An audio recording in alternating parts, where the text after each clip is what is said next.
The Wyoming sun didn't just burn that morning, it judged. Jed Callahan felt it in his bones as he rode north, chasing a rumor of a cut fence.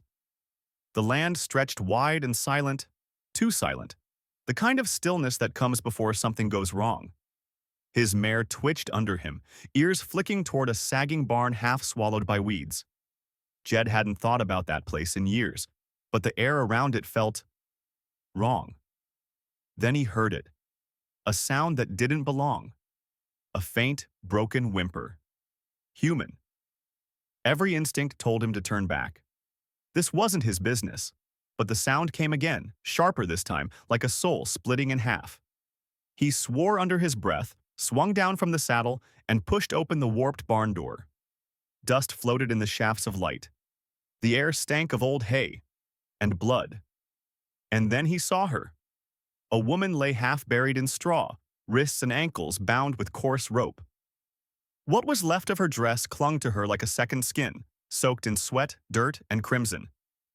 One eye was swollen shut, the other flickered open, glassy, terrified. When she found her voice, it was barely a breath. "Please, don't lift my skirt." It wasn't modesty, it was warning. But Jed had already seen the dark stains spreading across the lower fabric. "I'm sorry," he murmured. "I have to stop the bleeding." With careful hands, he lifted the hem and froze. Burned into the flesh of her thigh, jagged and raw, were four words that turned his stomach to stone. Owned by M. Graves. Jed knew that name. Mason Graves. The kind of man who didn't just buy land, he bought silence. Lowering the skirt, Jed made his choice. He cut the ropes, murmuring low, steady words that weren't comfort so much as a promise. He would not walk away. Wrapping her in his saddle blanket, he lifted her into his arms. She was too light, like someone half given to death. As his mare carried them south toward the Callahan Ranch, Jed knew one thing for certain. Whatever line he'd been walking between survival and cowardice had just ended. Jed's mare thundered into the yard of the Callahan Ranch just as the sun began to bleed into the Tetons. The cabin loomed quiet against the dark pines, its wooden walls weathered by years of wind and grief. Jed slid from the saddle, catching her slight frame before she could slump forward. Her skin was hot beneath the blanket, every tremor in her body telling him she was hanging by a thread. Inside, he carried her straight to his own bed. There was no time for questions, no place for hesitation. With the quiet precision of a man used to working alone, Jed stripped away the filthy, tattered fabric, each rip of cloth revealing another bruise, another cut, another cruelty. He boiled water, crushed dried yarrow, and began the steady work of cleaning wounds that had no business being on human skin. She didn't scream. She didn't beg. She just stared at the ceiling with the hollow stillness of someone who'd run out of fear and pain and found only emptiness left. For 3 days, they lived in a rhythm of silence. Jed changed her bandages morning and night, applied herbs, and coaxed her to drink broth. She flinched at every sudden sound, but her eyes, though guarded, never looked away from him now. He didn't push her to speak. Some truths had to be given, not taken. It was on the 4th evening, while the fire whispered in the hearth, that she spoke. "My name is Annabelle Holt." Jed looked up from the knife he'd been sharpening, meeting her gaze.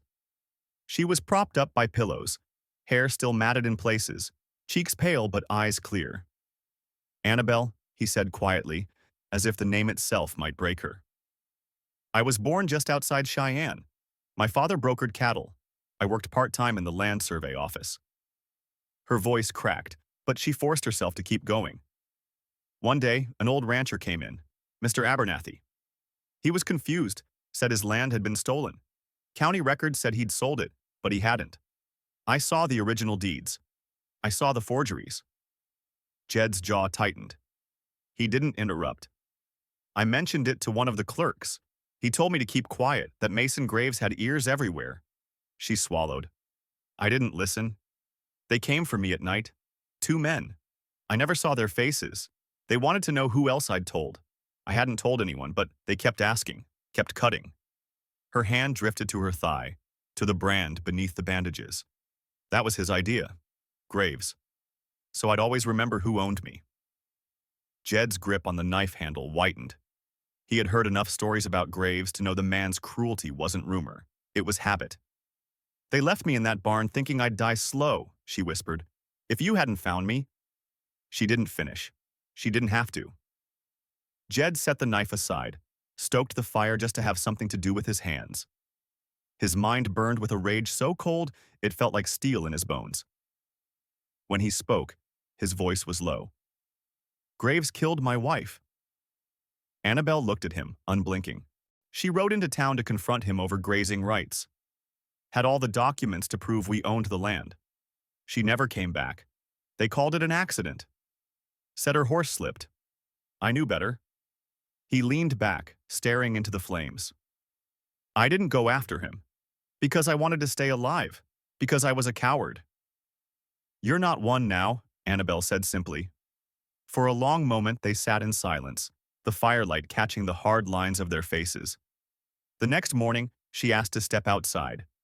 Jed helped her to the porch, the crisp pine-scented air wrapping around them. She stared at the hills in the distance. You don't use all this land, she said. Not anymore. Then it's wasted. She looked at him.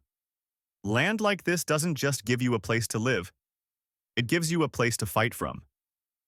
That night, over a supper of stew and bread, she said the words that shifted everything. I want to help. With Graves, Jed studied her.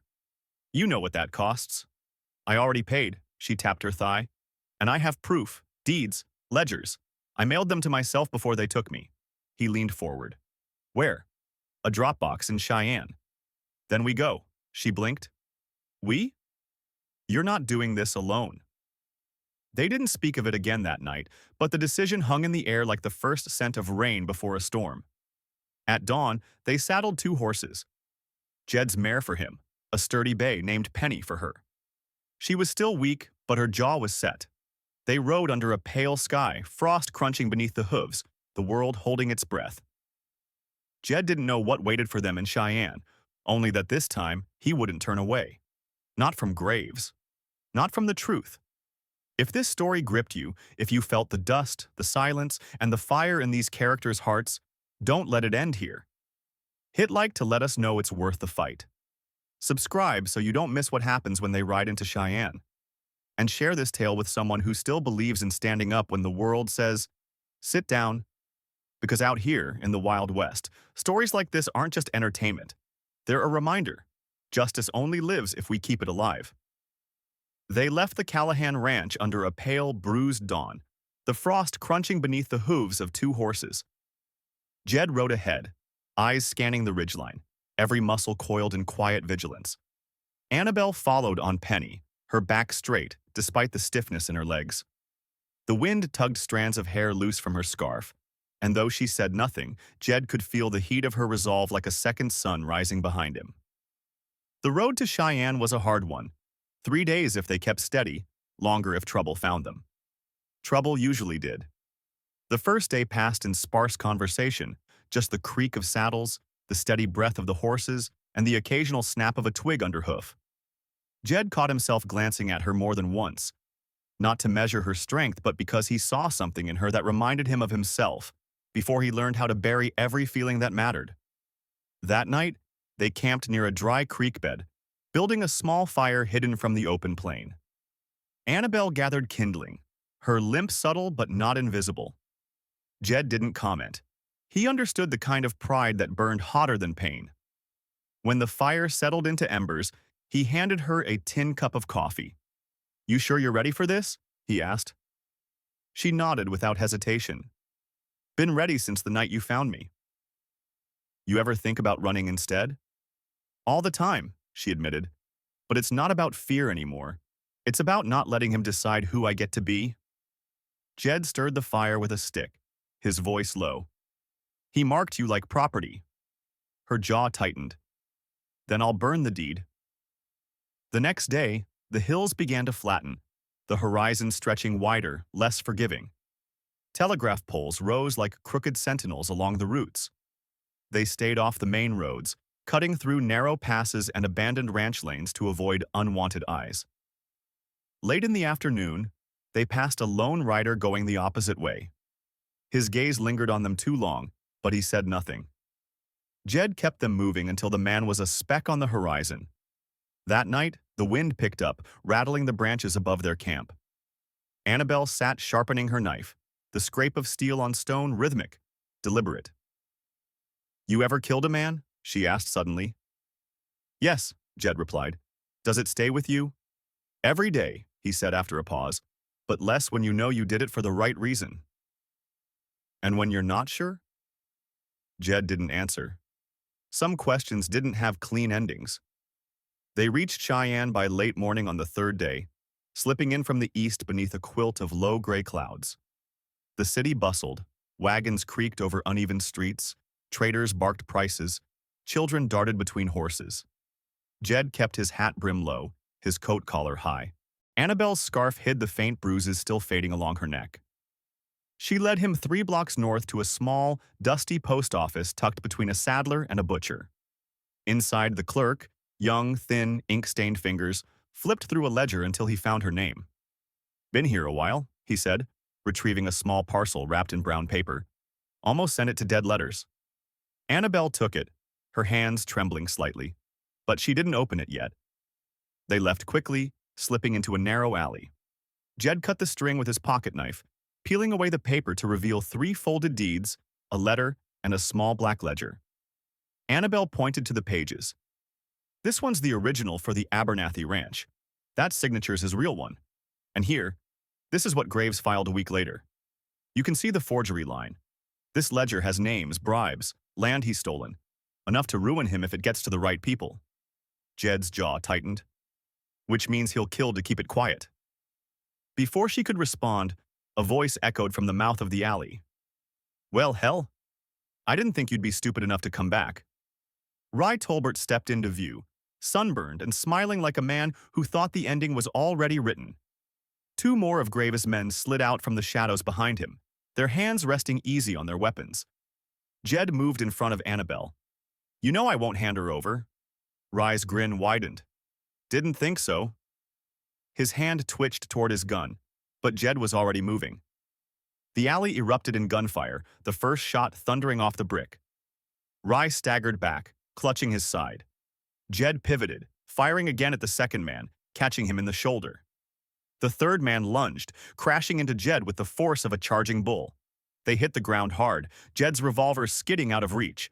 The thug's fist caught Jed's temple in a brutal arc, but Jed drove his knee into the man's ribs. They grappled in the dirt until a sudden wet gasp cut the air. The man froze, eyes wide, before collapsing forward. Behind him stood Annabelle, her knife buried to the hilt, her face pale but unshaken. "You okay?" Jed asked, catching her as she staggered. She nodded once. "You will be." Rye was still alive, barely, groaning against the wall.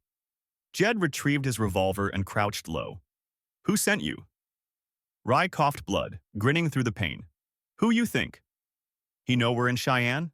"Not yet," Rye rasped. "Routine sweep." Jed leaned closer. "Then I'll burn the whole damn ground before he does." Rye tried to spit, but only blood came out. Jed left him there. They didn't go back for the horses. Instead, they slipped through back streets until they reached the rail yard. Jed paid a freight driver to hide them under a tarp in the back of his wagon heading south. Under the musty canvas, Annabelle lay still, her voice quiet but steady. "I never killed a man before." Jed glanced at her in the dim light. "You saved my life." "He would have killed you," she said. "And I didn't even think. I just moved." "That's what it takes sometimes." She turned her head toward him. "Does it get easier?" "No," Jed said, "but it gets harder to regret it." Neither of them slept much. The rhythm of wagon wheels over dirt carried them into the dark, toward a place where proof could still change the course of things, if they could live long enough to deliver it. By the time the freight wagon rattled to a stop on the southern edge of the prairie, the sky was thinning toward dawn. Jed and Annabelle slipped out from under the tarp, boots hitting the frost-stiff earth. They walked the last 2 miles to the old telegraph station, their breath showing in pale plumes. Silas Dobbins was waiting out front, nursing a tin cup like it was the last warmth left in Wyoming. His eyes narrowed when he saw them. "Well, I'll be damned. Jed Callahan. Thought you were buried under your own land by now." Not yet, Jed said. We need a message sent. By man, not wire. Trusted. Inside, Jed laid out the stolen deeds, the forged signatures, the black ledger. Silas flipped through them, his face tightening with each page. Jesus, Jed, this is a death warrant. That's why it can't disappear, Jed replied. It goes straight to Judge Mathers in Helena. Silas nodded slowly. I know someone who'll take it. Jed left a pouch heavy with coin on the table. You never saw us. The morning light was cold on their backs as they started for home. They had no horses, no wagon, just the clothes they wore and the knowledge that Graves' men would already be moving. By the time the Callahan Ranch came into view 2 days later, Jed's gut was a knot. The hills were too quiet. No crows on the fence line. No wind through the pines. Inside the cabin, they moved fast. Annabelle placed the extra bandages and ammunition on the table. Jed unstrapped his rifle, checked the chamber, then began reinforcing the windows with scrap timber. Annabelle filled lanterns and lined jars of black powder along the sills. Every corner became a weapon. The sound came just after sunset, the distant, steady thunder of hooves. Jed stepped onto the porch.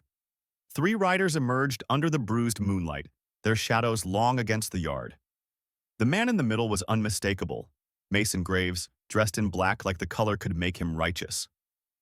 Graves reined in at the fence line, his voice carrying smooth as snake oil.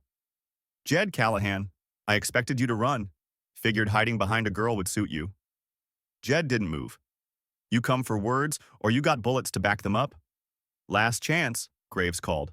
Hand her over, burn the papers, walk away. You get to live. Jed spit into the dirt.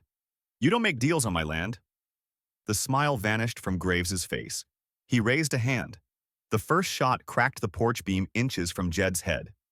Jed rolled, raised his rifle and fired. Clyde tumbled from his saddle, dead before he hit the ground. Through the window slit, Annabelle watched Byron swing wide to flank them. She slipped out the back, barefoot, moving like shadow over grass, knife in hand. Byron dismounted, crouching low as he came along the side of the cabin. He never saw her until the blade slid into his throat. He dropped without a sound. Jed kept his eyes on Graves, who was now on foot, using his horse for cover, firing in quick bursts. Come out, Callahan, Graves shouted. Let's settle this face to face. Jed stepped into the yard. No more games, just you and me. Graves dropped his gun and charged. They collided hard, fists flying, boots digging into the dirt. Graves was heavier, stronger, but Jed was faster and carried the kind of rage that had been sharpening for years. A wild hook from Graves split Jed's lip. Jed countered with an elbow into Graves's ribs, driving the air out of him. They went down in a tangle, hands grasping for anything to turn into a weapon. Graves found a rock. Jed found a reason. With a roar, he slammed his forearm across Graves's throat, pinning him to the dirt. His fists rose and fell, until the man beneath him stopped moving. It was Annabelle's hand on his shoulder that pulled him back. It's done, she said quietly. Jed stood, breathing hard, knuckles bloody. He looked down at Graves's broken body, then at her. But I will be. They didn't bury Graves or his men until the next day. Annabelle insisted, not for them, but for themselves. You don't bury men for them, she told him. You bury them for you. When the graves were shallow and the dirt still fresh, they stood together, the air sharp with pine and something heavier. Jed knew the storm was over, but the war wasn't done. Graves was gone, but the rot he built still breathed in other men, in other rooms. Annabelle's eyes found his. So we make it choke. Jed didn't smile, but he didn't look away either. The graves were still fresh when Annabelle made her decision. She handed Jed a folded sheet of paper at the kitchen table, a list of names pulled from the black ledger. I'm going to deliver this myself, she said. Jed studied her, jaw tight. You sure that's a good idea? No, she admitted, but I'm sure it needs to be done. I've hidden long enough. She told him her plan, to ride north to Helena for the widow's court session where Judge Mathers would preside. He was the one man she believed wouldn't look away. Jed didn't try to talk her out of it. He just checked the rifle she would carry and fixed the worn bridle on Penny. Before sunrise, she saddled up. The frost cracked beneath their boots as Jed walked her to the pasture's edge.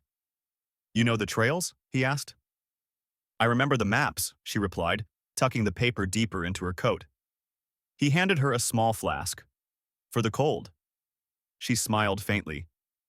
"For the fear, more like." "Annabelle," he said, voice low, "if you see a rider behind you, don't try to reason. Just survive." She reached out, brushing his fingers. "I'll be back." "You better still be here," he said. Then, almost under his breath, "Thank you for not letting me stay buried." 3 days later, she returned at sunset. Her hair was windblown, her eyes sharp with purpose. Jed met her halfway, taking Penny's reins. "What happened?" She swung down, handing him a sealed envelope. "Judge Mathers is coming, with marshals. I showed him everything. He already knew some of it, but now he has proof." When the marshals arrived days later, their boots crunched the frozen ground. Mathers rode at the center, tall and lean, his eyes the kind that had seen power ruin men and refused to bow to it. Inside the cabin, Annabelle laid out the documents. The judge read in silence, tapping one name after another. "This ledger ends something dark," he said finally. "Maybe not all of it, but enough." He offered Annabelle a job as a records clerk in Helena. Safer work, important work. She looked at Jed, then back at Mathers. "I have something else I want to build first." The judge nodded. "Smart girl." When they rode away, Jed and Annabelle stood on the porch long after the dust settled. Snow was coming. She wrapped her blanket tighter. "I've been running so long," she murmured. "I forgot what it felt like to stay." "Think you'll like it?" Jed asked. "I think I'll see what we can make of it." Winter came in quiet, white sheets across the land. They rebuilt the barn, repainted the front door. They fixed fences, laid new boards, planted seeds for spring. Some nights they talked until dawn about what they'd lost and what they still hoped to find. Other nights, they sat together by the fire without saying a word, the silence carrying more weight than anything else could. Jed no longer dreamed of the day Lorna died. Not because he'd forgotten, but because the ache had turned into something quieter. Annabelle still carried the scar on her thigh, but she wore it now as a brand of survival. When spring finally broke through the snow, they rode to the southern ridge and looked out over the open land below. "We could build another house here someday," Jed said. She smiled. "We already built one." If this story reached you, if you could feel the cold wind, the weight of silence, and the fire it takes to stand back up, don't let it end here. Hit like to honor stories of grit and survival. Subscribe to be part of the next ride. And share this with someone who still believes that no matter how hard the land or the times, you can build something worth keeping. In 2025, Jed and Annabelle's fight feels less like a distant Western legend and more like a mirror. Their world of lawless power and stolen land has changed its clothing but not its nature. Today, corruption wears suits instead of dusters, and its battlegrounds are boardrooms, courtrooms, and the unseen corners of the internet.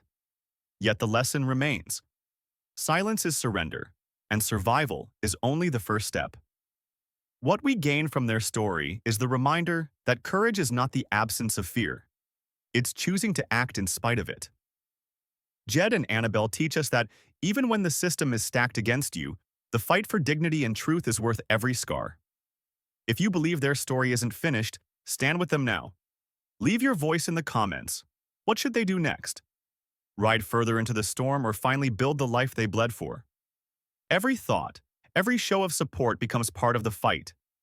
The West isn't just a place, it's every moment we decide not to walk away.